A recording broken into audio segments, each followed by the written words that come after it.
Hi, this is Will Wild, and in this video I'm going to be talking about modes and positions. This is something I get quite a lot of questions about, and there seems to be a bit of confusion amongst some people. What's a mode? What's a position? Are they the same thing? Does playing in a certain position mean you're using a certain mode?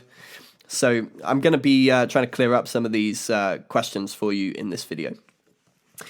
So let's start off with this term position. What is a position exactly? Well, a position on the harmonica just means what note you're using as your root note on any given harp.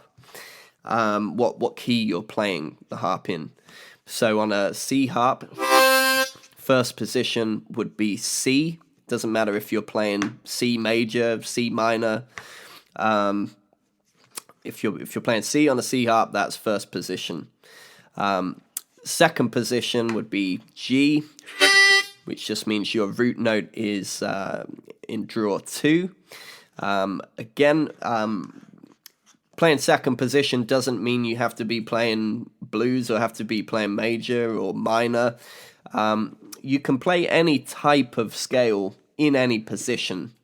Certain scales lend themselves to certain positions more than others, depending on how the notes are laid out and how many missing notes there are, how many overblows and bends are required. So in second position, you could play a major scale, a blues scale, a minor scale, and so on.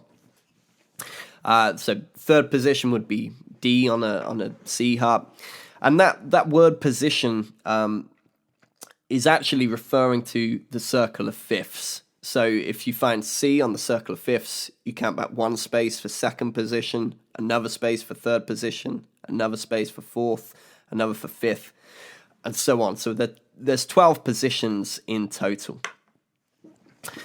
So that's that cleared up. A position is just what key you're playing the harp in, what you're using as your root note. So what's a mode? Well, the definition of a mode is where you take a pre-existing scale. Let's take the C major scale. And use a different note as your root note within that scale. So at the moment, I'm going from C to C. C, D, E, F, G, A, B, C. If I go from D, follow the same steps up to the next D.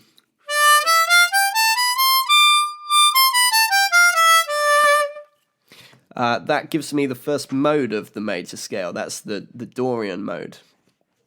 And now I'm playing in third position. And I'm playing D minor. Dorian is a type of minor scale. But third position doesn't have to mean that you use Dorian. As I said, you can play any kind of scale in third position.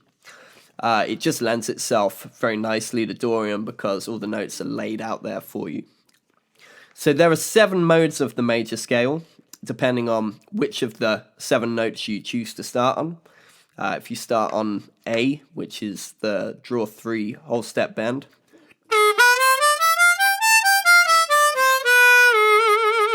you're now playing an Aeolian minor scale, which puts you in 4th position. So learning the modes of the major scale is a really good way to start getting yourself to play in other positions.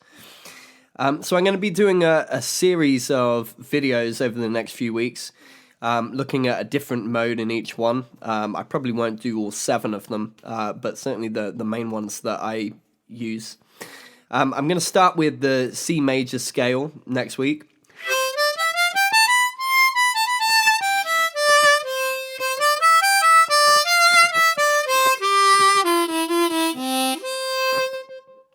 Which may seem, kind of like going back to basics, but it's surprising how many harmonica players, blues players in particular, jumped straight into playing second position blues and never learnt this.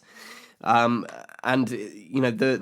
major scale is kind of the foundation that all music theory is built on. So it's a really good thing to learn, to understand why the harmonica is laid out the way it is, to understand music theory, and just to get you playing more melodically.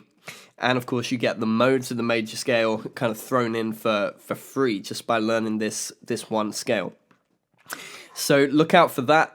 Don't forget to subscribe if you're watching this on YouTube, or follow me if you're on Instagram. And I'll see you soon. Thanks for watching.